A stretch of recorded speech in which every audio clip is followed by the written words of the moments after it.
नमस्कार सांग मैंने चलतु आज 3टी गछ देखा जो गचर की आशा न थी फल होती। तो प्रथम गछ है कैप्सिकम गछ। ये गछ मुझ आर वर्ष लगे मंजी पकई 4टा गछ होता 4टा गचर 3टा खराब हो जाए गोटे गछ थिला। तो ये वर्ष टे झंका हो गोटे कैप्सिकम होती जोटा कि टोटाल भी आशा नाला। तापर है पुदीना गछ सी भी सुखी जाइथिला किंतु फेर एबे पानी देलारू कहली से भी आशा नाला।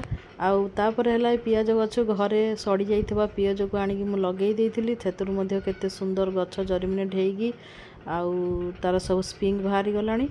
आउ यही है आज 3टी गछ जो थे कि आशा न थी फल पाइले। आउ ये है सरू मेथी जोटा कि आपण मैंने कसुरी मेथी भी कहींपर।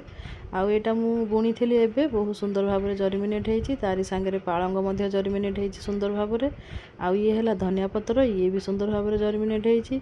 तो आज ब्लॉग वीडियो जदि आपण मानक भल लगी ताहले लाइक शेयर सब्सक्राइब कर दे जीवो। तापर देखि नियंतु किछि अछि मूला गछ तापर किछि 10टा बाजिले जो फूलटा फुटे से फूल गछ ये सब कुंडरे लगे।